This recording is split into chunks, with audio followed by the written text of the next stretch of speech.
천적의 등장. 자주 들락거려 들키고 만 것일까요?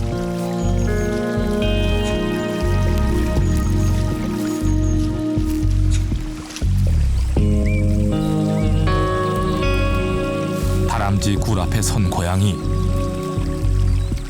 고양이는 먹잇감을 노리면 꼼짝 않고 반나절도 버팁니다.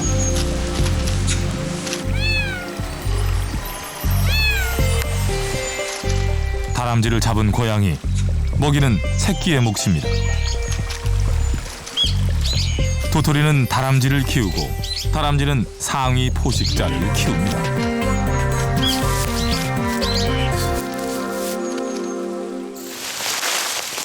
국립공원관리공단에서는 멧돼지의 행동권도 조사하고 있습니다.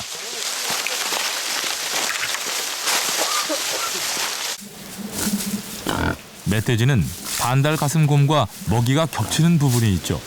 도토리와 밤 등 가을 열매를 좋아하기 때문입니다. 도토리라는 이름도 돼지가 먹는 밤이라는 뜻에서 유래했다고 합니다. 예민한 후각으로 경계를 하는 새끼 멧돼지들. 주변엔 무리를 이끄는 우두머리가 있습니다.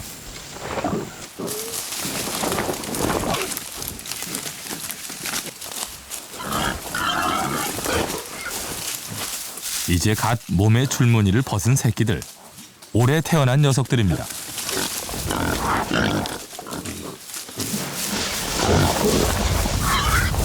새끼는 모두 7마리.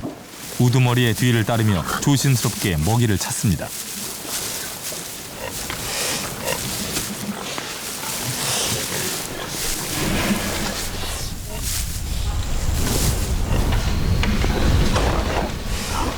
주둥이로 땅바닥을 훑어가면서 먹이를 찾는 멧돼지 가족. 낙엽 밑엔 도토리 등 가을 열매들이 숨어 있습니다. 산 기슭에서 멧돼지의 움직임이 감지됐습니다. 밤밭하고 이 숲하고 경계 부근에서 지금 아마 움직이고 있는 것 같습니다.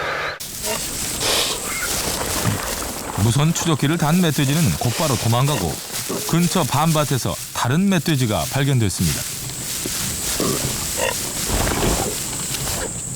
몸무게 130kg이 넘는 육중한 몸.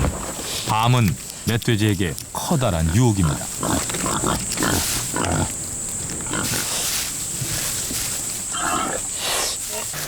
두 마리가 한 마리는 왼쪽으로 한 마리는 오른쪽으로 이동을 한 흔적입니다. 오늘 아침에는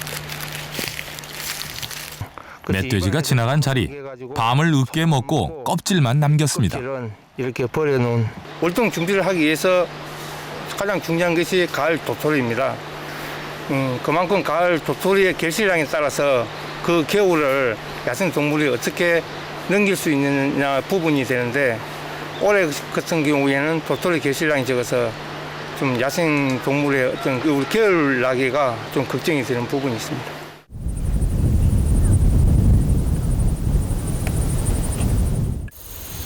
가을 산에서는 굶어 죽지 않는다는 말이 있습니다. 온갖 열매와 버섯 등이 많기 때문이죠. 도토리의 가장 큰 천적은 누구일까요? 인간입니다. 흉년이어서 얼마 되지 않는 도토리를 사람들이 다 주워갑니다.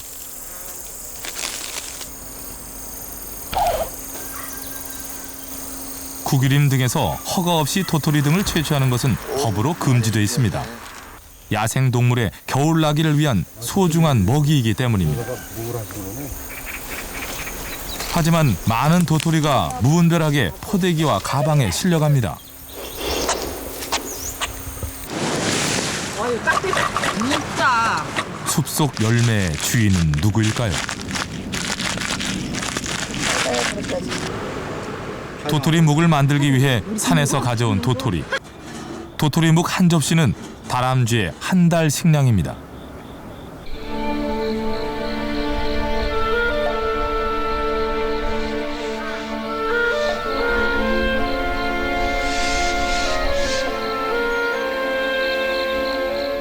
야생동물의 겨울나기는 추위와 굶주림과의 싸움입니다. 자연의 먹이가 부족할 때 야생은 인간의 영역으로 발을 들여놓기 시작합니다.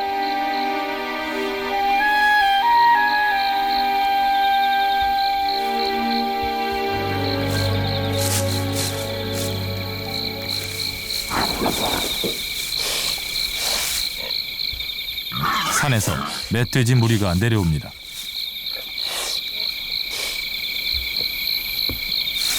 지난해 태어난 2살 배기들. 몸무게는 약 70kg 정도 돼 보입니다. 멧돼지는 코가 단단해 불도저 역할을 합니다. 주둥이로 땅을 헤집는 것은 흙 속의 지렁이 등을 잡아먹기 위해서입니다.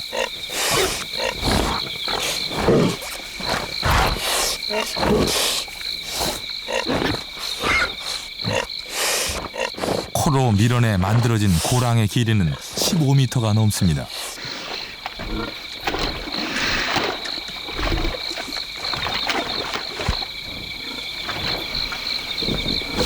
흙을 파고 들어누운 멧돼지. 멧돼지의 진흙 목욕입니다. 진흙 목욕은 털에 붙은 기생충을 없애고 몸을 식히는 기능을 하죠.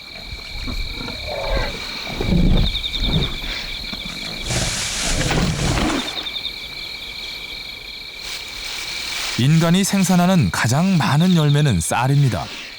논에 들어간 4마리의 멧돼지. 나락을 통째로 훑어먹습니다.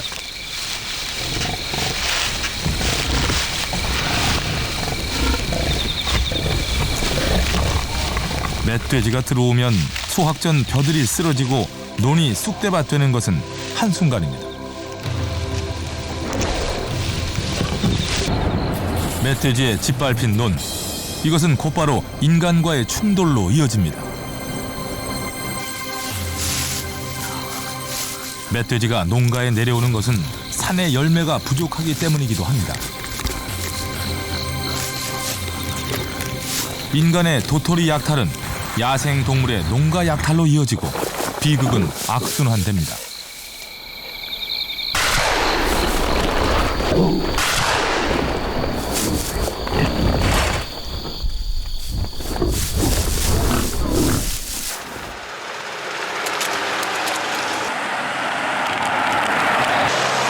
숲이 아닌 인간의 길 위에서도 도토리 쟁탈전은 벌어집니다.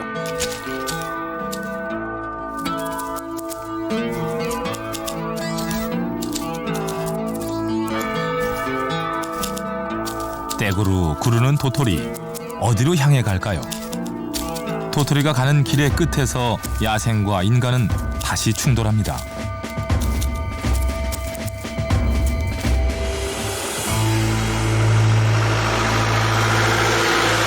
다람쥐와 청설모는 로드킬을 가장 많이 당하는 동물입니다.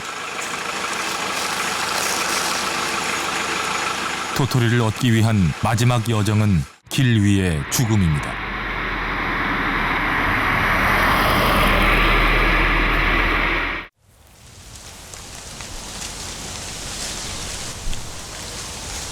열매의 계절이 끝나갑니다. 동고비는 주워온 잣씨앗을 땅에 저장합니다.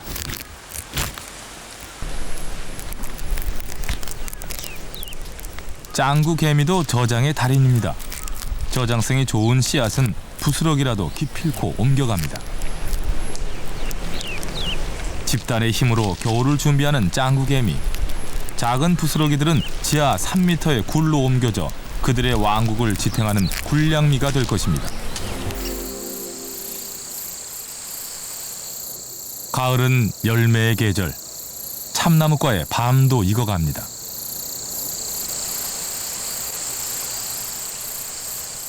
도토리를 따먹던 어치가 이번에는 밤을 노립니다.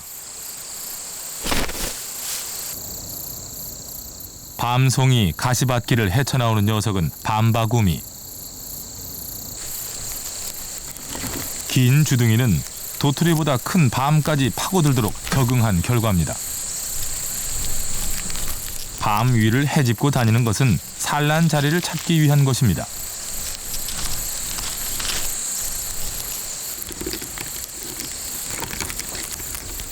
주둥이를 드릴 삼아 구멍을 팝니다. 원하는 깊이는 약 1.2cm. 더듬이로 치수를 재가며 작업을 하죠.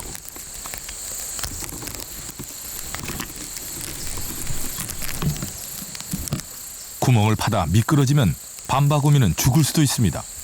주둥이가 너무 길어 발이 닿지 않기 때문입니다.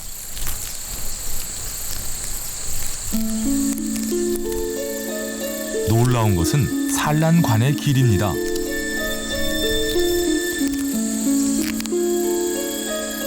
배에서 주둥이만큼 긴 산란관이 나옵니다.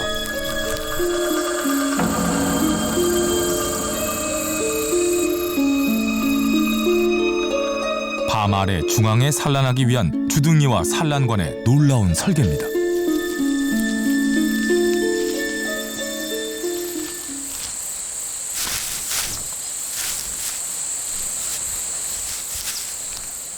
청설모가 밤송이 냄새를 맡습니다.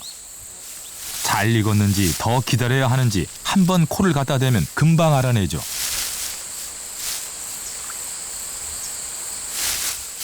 나뭇가지를 넘나들며 밤송이를 살피지만 아직은 때가 아닌 모양입니다. 벌레가 먹었거나 썩은 밤은 거절입니다.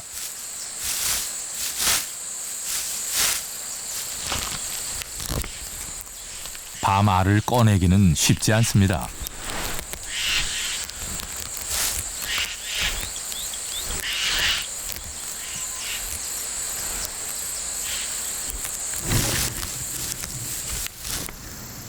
(20여 분) 거꾸로 매달려 작업한 끝에 겨우 밤알 하나를 얻어갑니다. 밤알을 꺼내는 것보다 쉬운 방법은 없을까요?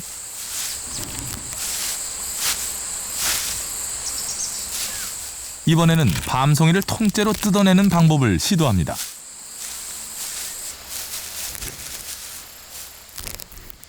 그러나 밤송이 뜯기도 만만치 않습니다. 가시가 입에 박히기 때문이죠. 그래도 밤알 빼먹기보다는 조금 수월한가 봅니다. 청설모도 밤 가시를 다룰 때는 조심스럽습니다. 슬며시 밤송이를 붙잡고 밤알을 빼냅니다.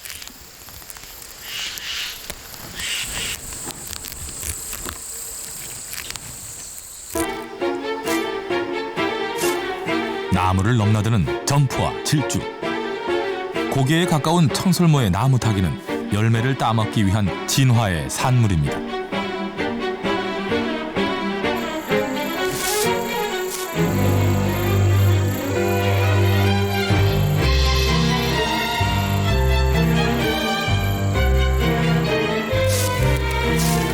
밤은 씨앗을 지키기 위해 가시와 껍질로 무장되어 있습니다.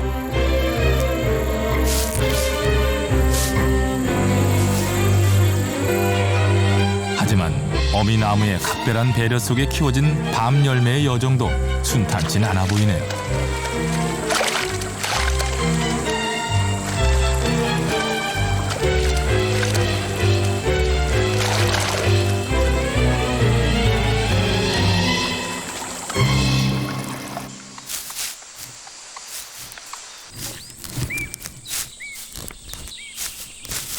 밤이 떨어지면 숲속 동물들이 바빠집니다. 밤송이를 주운 청설모. 하지만 떨어진 밤도 빼먹기는 쉽지 않습니다.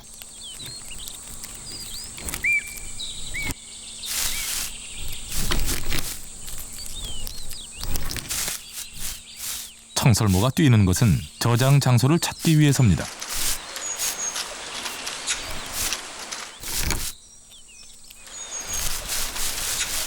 밤을 흙 속에 묻어넣고 발로 토닥거려줍니다. 다른 청설모가 못 찾도록 숨기고 겨우내 열매가 마르지 않도록 하기 위해서죠.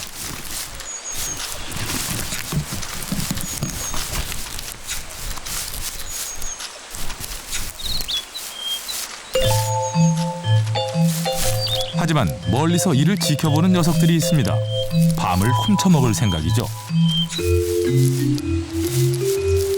예민한 후각으로 땅을 뒤지기 시작합니다.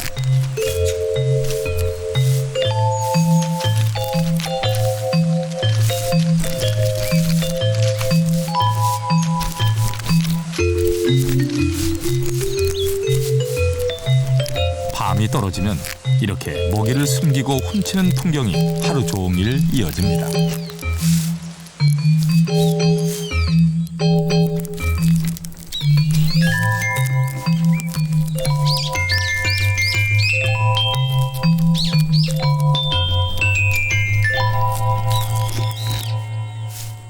밤송이를 뒤집는 곤줄박이. 꿈틀대는 밤바구미 애벌레를 잡기 위해 왔습니다.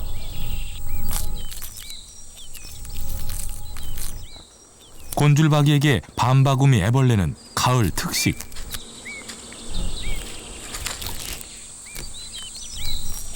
밤송이에는 나방 애벌레도 많습니다. 실을 뽑아 밤송이 안에 은신처를 만들고 밤에 과육을 먹으며 살아갑니다.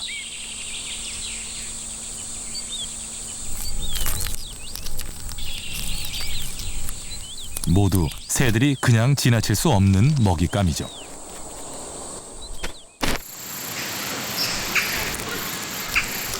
다람쥐는 제 힘으로 나무에 매달린 밤송이를 따기엔 역부족입니다.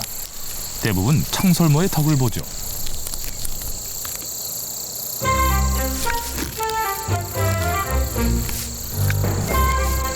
머리통만한 밤, 땅에 떨어진 밤은 다람쥐에게 횡재입니다. 밤 껍질을 까고 저장하는 것은 껍질 속에 숨어있는 애벌레들을 없애기 위해서입니다. 다람쥐의 뺨 주머니에는 밤이 3개까지 들어간다고 하네요.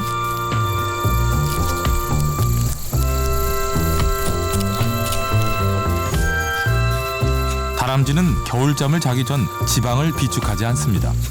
그래서 먹이를 많이 저장해야 굶어 죽지 않고 겨울을 날 수 있습니다.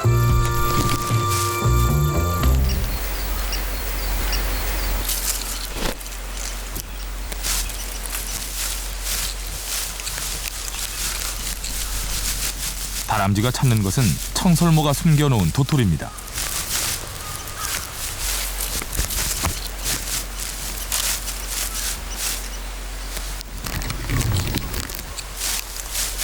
첫 겨울을 맞는 새끼 다람쥐들의 생존율은 50% 이하입니다.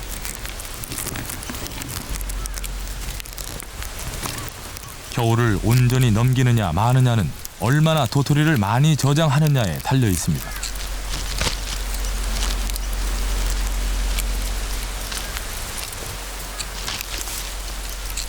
이번에는 다람쥐가 숨겨놓은 도토리를 청설모가 빼갑니다.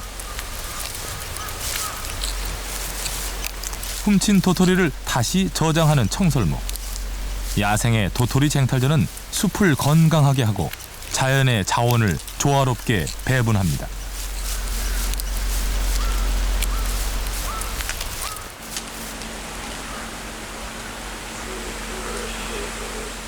다람쥐가 낙엽을 입에 한가득 채웠습니다.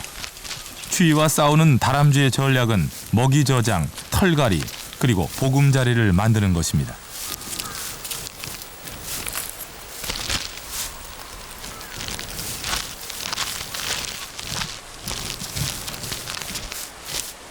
낙엽 더미는 다람쥐 굴에 따뜻한 이불이 될 것입니다.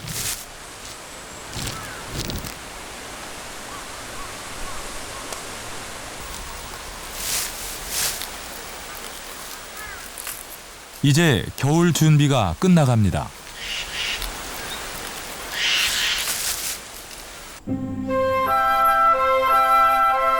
낙엽을 덮고 겨울잠에 빠져든 다람쥐.